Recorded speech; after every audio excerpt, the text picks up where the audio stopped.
Good morning friends.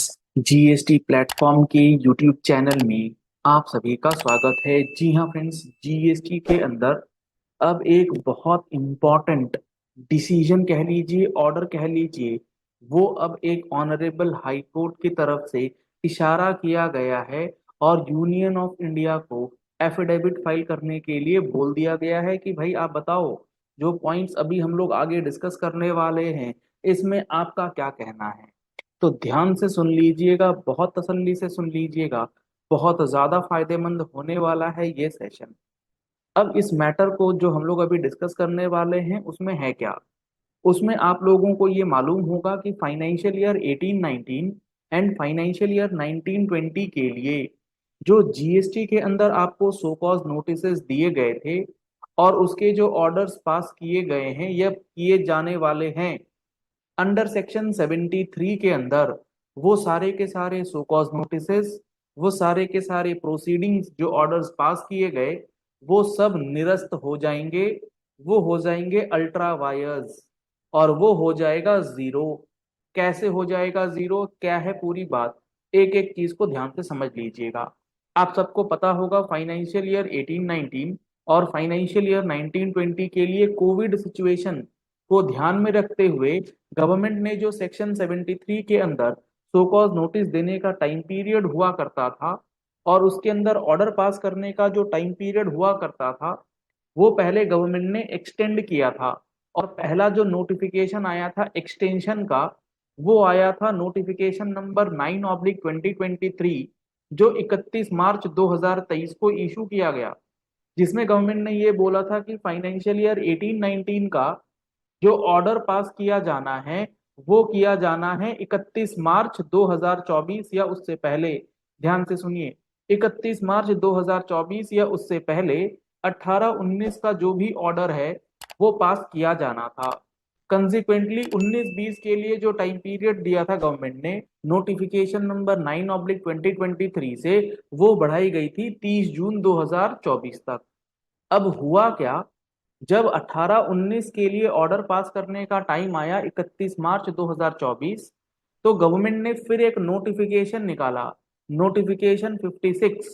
जी हाँ friends, ये जो नोटिफिकेशन आया, नोटिफिकेशन 56, इस नोटिफिकेशन को यहाँ पर चैलेंज किया गया और नोटिफिकेशन को चैलेंज करके ये कहा गया कि ये जो नोटिफिकेशन से अब ये डेट एक्सटेंड करी गई है ये अल्ट्रा वायर्स है, ये 168 कैपिटल ए के अंदर सही नहीं है, वैलिड नहीं है।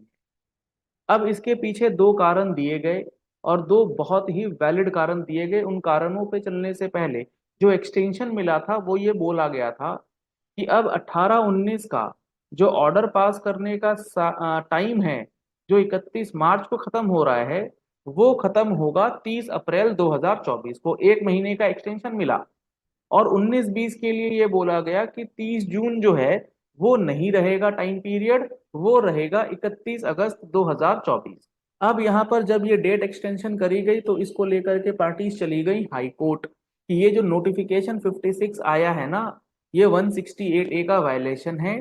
सबसे पहला वायलेशन तो इसलिए है क्योंकि कोई भी आप नोटिफिकेशन निकालेंगे तो नोटिफिकेशन को निकालने से पहले आपको जीएसटी काउंसिल का रिकमेंडेशन लेना है और नोटिफिकेशन 56 को निकालने के लिए कोई भी रिकमेंडेशन जो है वो जीएसटी काउंसिल की अधिनांक नहीं ली गई है। तो विदाउट रिकमेंडेशन जीएसटी काउंसिल के आप ये नोटिफिकेशन नहीं निकाल सकते, इसलिए ये as per the provisions void है, ultra vires of the provisions है। ये है पहला पॉइंट जो उस डिसीजन के अंदर, जो उस पिटिशनर के अंदर, जो पिटीशन में डाली गई है बात। दूसरा और सबसे इंपॉर्टेंट मुद्दा वो ये है सेक्शन 168 कैपिटल ए का, कि सेक्शन 168 कैपिटल ए कब इन्वोक किया जा सकता है, वो तब किया जा सकता है जब फोर्स मेजोर का कोई कंडीशन, यानी कि ऐसी कोई कंडीशन हो जिसकी वजह से आप वो काम कर ही नहीं सकते, वो इम्पॉसिबल टास्क है करना, जैसे कोविड-19 का सिचुएशन, ये है फोर्स मेजोर। यहाँ पर आप चाह करके भी कुछ नहीं कर पाएंगे, आपको घर ही बैठना पड़ता था। तो अब जब 56/2023 में नोटिफिकेशन आया दिसंबर के अंदर कि आपकी डेट 31 मार्च 24 से बढ़ा दी जा रही है 30 अप्रैल 18-19 के लिए, और 19-20 के लिए जो टाइम पीरियड है वो बढ़ा दी जा रही है 30 अप्रैल से 31 मई तक नोटिस दीजिए और 31 अगस्त तक आप ऑर्डर पास कीजिए। अभी कौन सा फोर्स मेजोर है, अभी कौन सा कोविड-19 है? तो ये दो मेजर पॉइंट्स रखे गए। अब सामने जो डिपार्टमेंट के काउंसिल ने जवाब दिया, उन्होंने ये जवाब दिया कि यहाँ पर हमारे पास लैक ऑफ मैन पावर था, लैक ऑफ मैन पावर की वजह से हम लोग जो है वो काम नहीं कर पा रहे थे। तो अब ऑनरेबल हाई कोर्ट ने ये बोला है कि प्राइमा फेसी, मैं आपको वर्बटिम जो ऑनरेबल हाई कोर्ट का ऑब्जर्वेशन है वो एक बार आपको रीड कर देता हूं, तो आपको चीजें जो हैं और अच्छे से क्लियर होंगी।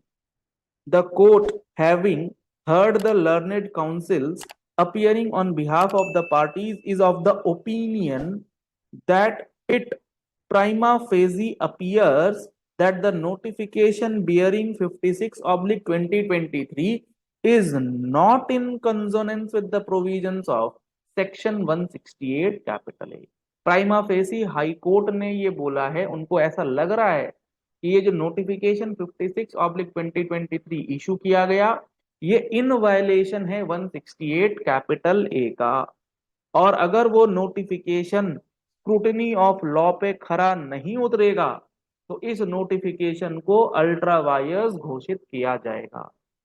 अगर ये नोटिफिकेशन अल्ट्रा वायर्स हो जाता है, जो आज के इस जजमेंट को पढ़ के या आप ये कह लीजिए इस ऑब्जर्वेशन को पढ़ के लग रहा है कि ये हो जाएगा अल्ट्रा वायर्स, तो 18-19 के जितने भी आपके मामले हैं, 19-20 के आपके जितने भी मामले हैं जिनका नोटिसेस आपको इन एक्सटेंडेड पीरियड्स में दिया गया है, वो पूरा का पूरा जीरो हो जाएगा। आपको ना तो टैक्स पे करने की जरूरत है, ना इंटरेस्ट पेनल्टी के लिए अलग से वेवर वगैरह की जरूरत पड़ेगी। तो बेहद इंपॉर्टेंट ये डिसीजन आने की उम्मीद अगले हफ्ते में आपको, ये जो पूरा कंप्लीट जजमेंट है, हालांकि अभी हाई कोर्ट ने एफिडेविट फाइल करने के लिए बोला है यूनियन ऑफ इंडिया को कि बताइए आपका क्या कहना है यहाँ पर। तो जब वो एफिडेविट फाइल हो जाएगी उसके बाद जब डिटेल्ड जजमेंट आएगा, उसका एनालिसिस भी आपको हमारे यूट्यूब चैनल पर देखने को मिलेगा। आप इस चैनल को फॉलो करके रखिए, आपको वो सारी वीडियोस हमारे चैनल पर प्रैक्टिकल एनालिसिस के साथ देखने को मिलेंगी। अगर आपको ये वीडियो पसंद आई है तो इस वीडियो को लाइक और शेयर करना मत भूलिएगा, ताकि ऐसी ही इंपॉर्टेंट वीडियोस आप तक रेगुलरली पहुंचते रहें। Thank you and have a nice day.